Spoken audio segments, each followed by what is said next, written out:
He stopped a black man in fatigues and found himself questioning everything he thought he knew about power, race, and what justice really means.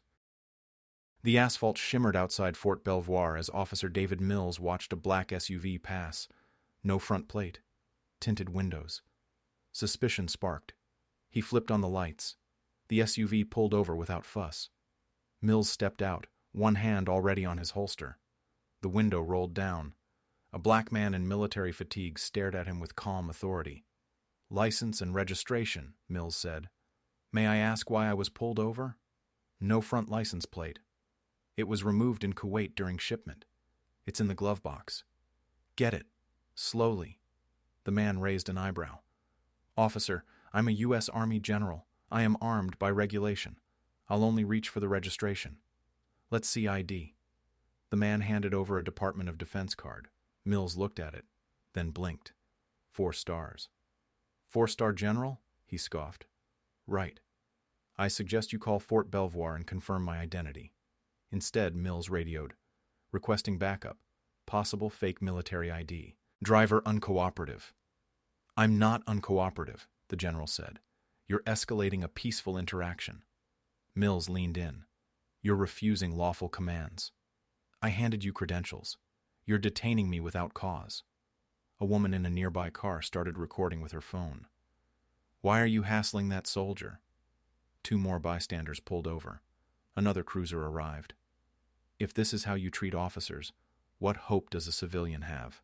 the general muttered. Mills ignored him. "Step out of the car. Unless you have probable cause, you match the description of a suspect." "Let me guess," the general said. "He's black." Mills didn't reply. He reached for the door. The general exited with hands up, towering over Mills. "What's your badge number?" he asked.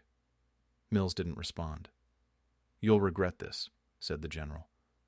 "Not because of who I am, but because of what this says about you." Mills ordered him to turn around and cuffed him. The clink of steel on a 4-star general's wrists drew gasps from onlookers. "What's your name, sir?" someone shouted. "General Ellison Wright." Dozens of phones caught it. The name, the face, the injustice. In his cruiser, Mills fidgeted while dispatch called back. "Unit 24, did you detain General Ellison Wright?" "Affirmative. Driver matched suspect. Release him. Now." Mills glanced in the rearview mirror. General Wright sat in silence, calm as ever. Then an internal affairs officer arrived. "You just assaulted a U.S. general," he said coldly. "I hope your badge survives the fallout." Officer Mills hadn't slept. His phone buzzed every few seconds. Emails, texts, missed calls. He kept the TV off, but the headlines found him anyway. "Black 4-star general wrongfully detained outside Fort Belvoir. Body cam footage under review. Justice for General Wright trending nationwide." His wife, Claire, stood at the kitchen counter, arms folded. "They're saying you cuffed him like he was some punk off the street." "I was following protocol," Mills muttered. "He didn't comply." Claire stared. "He showed you a DOD ID. He could have faked it. You ever doubt a white colonel's badge before?" Mills didn't answer. A soft chime came from his laptop. Departmental memo. Officer David Mills is being placed on paid administrative leave pending full review of the incident with General Wright. Internal Affairs has opened an inquiry. He shut the screen. His hands were shaking. Across town, General Ellison Wright stood before a bank of microphones. He wore his full uniform. The metal stars glinted under camera flashes. His voice was steady, not angry, but impossibly calm. "I've led troops into war zones," he said. "But nothing in Iraq or Afghanistan prepared me for the humiliation of being treated like a threat in my own country, in my own uniform." He paused, let the silence land. "This isn't about me alone. This is about what it means to be black in America, even with 4 stars on your chest." Reporters shouted questions. One got through. "Will you press charges?" "I'm not here for vengeance. I'm here for accountability." By nightfall, the body cam footage had been leaked. The clips told a story the department couldn't spin. The quiet respect in Wright's tone. The hand that hovered over Mills's holster. The cuffs. The bystanders yelling. The moment dispatch confirmed Wright's identity, and Mills paused too long to respond. Reddit threads dissected every frame.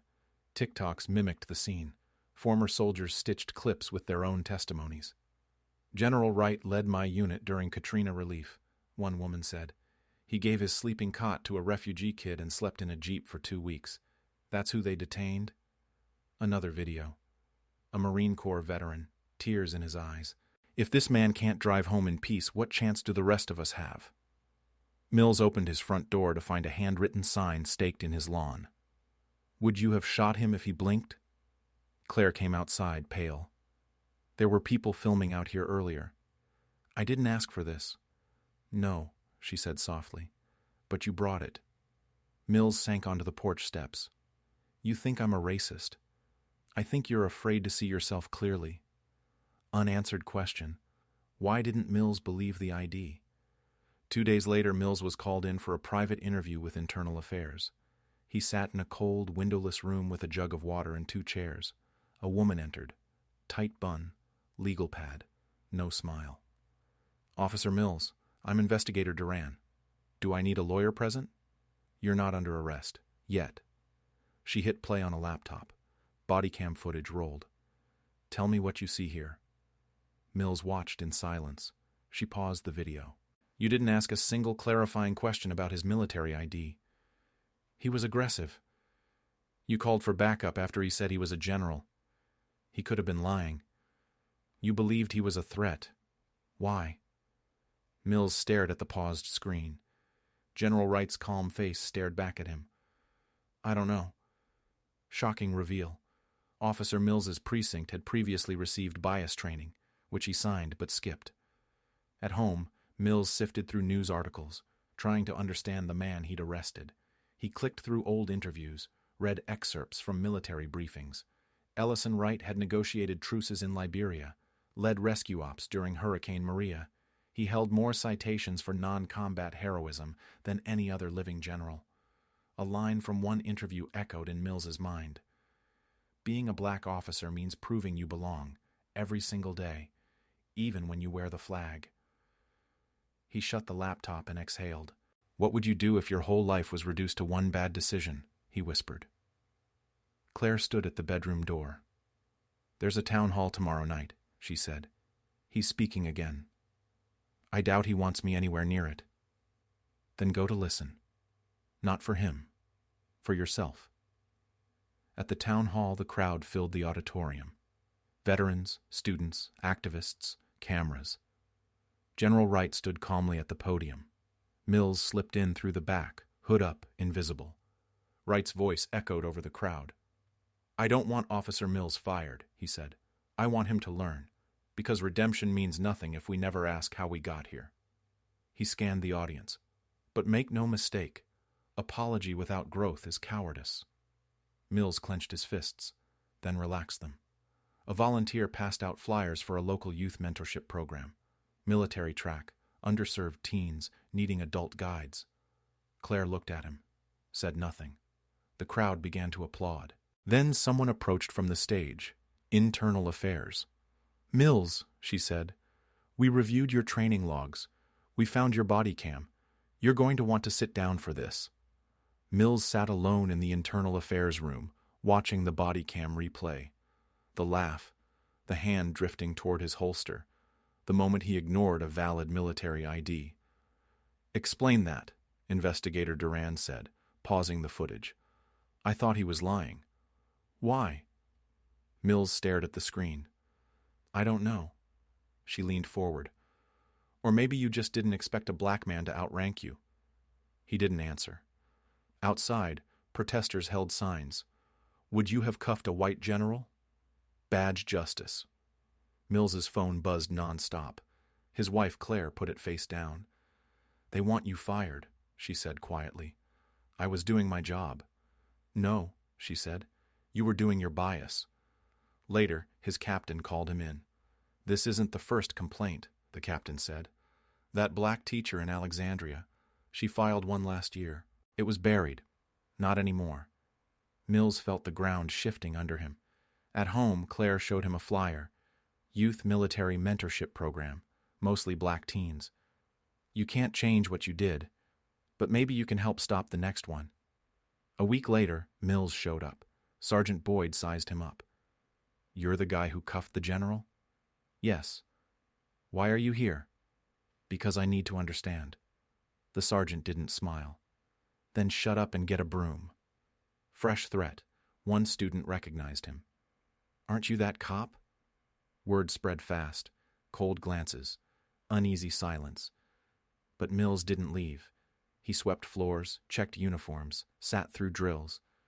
One day, a teen named Khalil asked, "You think we all look like suspects?" "No," Mills said quietly. "But I didn't question myself soon enough. That's on me." The kids didn't forgive him, but they didn't walk away either. Unanswered question. Was this redemption or damage control? Over time, the tension eased, slightly. Claire visited one afternoon watching the kids recite flag code. "You're quieter," she said afterward. "I have less to say," Mills replied. Then came the twist. Sergeant Boyd approached him. "General Wright wants to see you. He saw your picture in the paper." Mills froze. The gym fell silent as General Wright entered. Sharp uniform, cold eyes. "Are you teaching these kids?" he asked. "No," Mills replied. "They're teaching me." The general looked around. Neat rows, steady posture. Then he turned to leave. "If you want forgiveness," he said, "don't come to me. Earn it somewhere that matters." And he walked out. No handshake, no applause. Just the silence of teenagers watching what he'd do next. The next morning, Mills stood alone in the prep center gym, sweeping. The students arrived one by one. Some gave him nods, others nothing. But they lined up, tightened their boots, and began warm-ups like they always did. He wasn't there to be liked. He was there to stay. Sergeant Boyd pulled him aside. "You're still showing up. Why?" Mills didn't hesitate. "Because I haven't earned the right to stop." The sergeant studied him. "Most people just want to be forgiven and move on." "I'm not asking for that." "Good," Boyd said, "because they're not giving it." That week, Mills led a lesson on situational awareness. Not from authority, but from experience. When a student asked why a cop might escalate a peaceful stop, Mills answered honestly. "Fear," he said, "and ignorance. It's a bad mix." One girl raised her hand. "What about power?" Mills nodded. "That too. The worst part? You don't even notice when you're using it to cover your fear." They listened. Not with admiration, but with curiosity. And curiosity, he realized, was more honest than applause. Fresh threat. The city council announced a public hearing on biased policing, and Mills was invited to testify. He didn't want to go, but Claire insisted. "You've been learning in private," she said. "Now stand in public." The night of the hearing, Mills sat in the back row of City Hall. Cameras flashed. Protesters lined the walls. He was the most hated name in the room. When called, he walked up slowly and spoke. "My name is David Mills. I'm a suspended officer. I cuffed a U.S. general because I didn't trust what I saw." He paused. Not because he did anything wrong, but because he didn't look like someone I expected to carry authority. He took a shaky breath. "If this city's going to change, it has to start with honesty. That's mine." The room was silent for a full beat. Then murmurs. Some hostile, some surprised. No cheers. But also no boos. Just consequence, held steady in the air. Unanswered question. Had anything he'd done actually mattered? A week passed. Then another. Then, one morning, a small envelope arrived at the prep center. No return address. Just his name. Inside, a handwritten card. "I watched your hearing. Not impressed, but not disappointed. Stay the course. E.W." He read it 3 times. The students noticed the change. Not because he told them, but because he stood straighter. Spoke less. Worked harder. Months passed. Graduation day came for the prep cadets. Parents filled the bleachers. Sergeant Boyd handed out certificates. Mills clapped quietly from the corner, not expecting anything. Then Khalil stepped forward. "My parents couldn't make it today," he said into the mic, voice shaking. "But someone's been showing up for months, sweeping the floor, coaching us, listening." He turned to Mills. "Thanks, Mr. M." One by one, the cadets raised their hands in salute, not for a cop, but for a man who didn't run. Later, as the gym emptied, Mills sat alone. A familiar voice broke the silence. "You made it through." He turned. General Wright stood near the bleachers, arms crossed. "I wasn't sure you'd last a week," the general said. "I wasn't sure I deserved to." Wright walked slowly toward him. "You still think this was about you?" Mills stood. "No, it's about everyone I used to see through. And now? I see them, and I see myself." Wright nodded once. "I'm not here to absolve you. That's not my role." "I know. But you're not who you were, and that matters." A pause. Wright extended a hand, not for a shake, but for a moment. Mills took it, brief, wordless. Enough. Mills never returned to the badge, but he kept showing up, at the prep center, at schools, at hearings. Not as an expert, not as a savior, just as someone still learning.